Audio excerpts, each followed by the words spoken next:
Okay, so this is our HoverMap ST version. This is the latest version that we've come out with where it's got an angled puck down at a 45-degree angle. And what it is a SLAM-based LiDAR.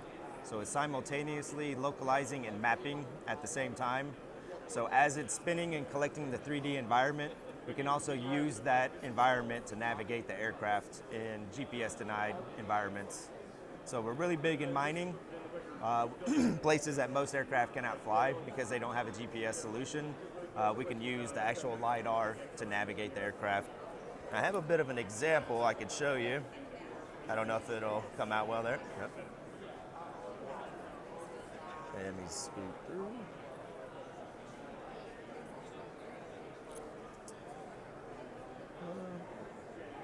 So here we are in a warehouse where we have GPS denied environment. We start up the hover map, we start the spinning. It's talking to the DJI M300 platform that we're flying on. We get our solution enabled to fly without GPS, and then we can take off. And then we switch over to our live 3D point cloud, and it's going to start to show the area that is being built up. So as you can see, this is part of the warehouse. It's kind of a very sparse point cloud. It's just enough to give you an idea of what you're seeing and where to fly. So now we can actually come in and give it waypoints, and we can navigate through that point cloud and see where we're looking.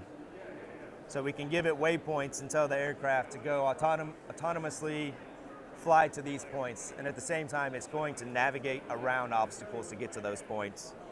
So here we've given it some points. We could even put it out into nowhere, and the aircraft will go out and it'll actually go into exploration mode. So I'll fast forward a little bit as we place those. So once we place them, it's very hard to see down here on this video, but you'll see a bunch of extension cords hanging down from the ceiling. So you'll see the aircraft navigate around that to get to that point.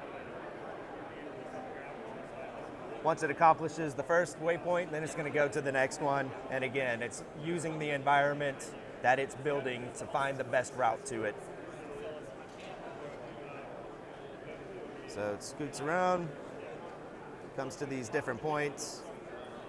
As it gets closer to this area, you can see that the point cloud starts to fill in more because it's got more data, more information.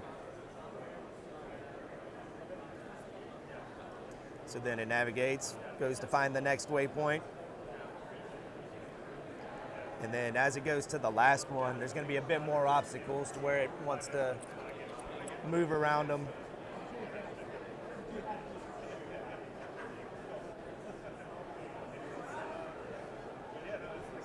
So it navigates back to that point. At that time, I take control of the aircraft, bring it back to the location to land it.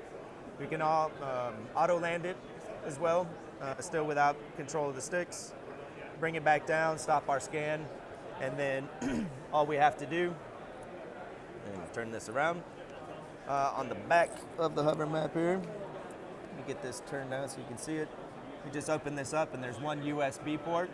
You insert your thumb drive into that, and it'll start to download any scans that you have on there that have not been downloaded.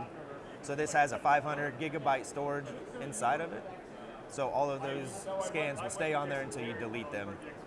But anytime you were to have a new scan, you just stick the thumb drive in, downloads automatically, and then we go over to our software to process it. And then the good part about the software is it takes about 1.5 times the scan to process it. So if you do a 10-minute flight, you're looking at possibly about 15 minutes to process and have your full point cloud. We can export into LAS, LAZ, E57,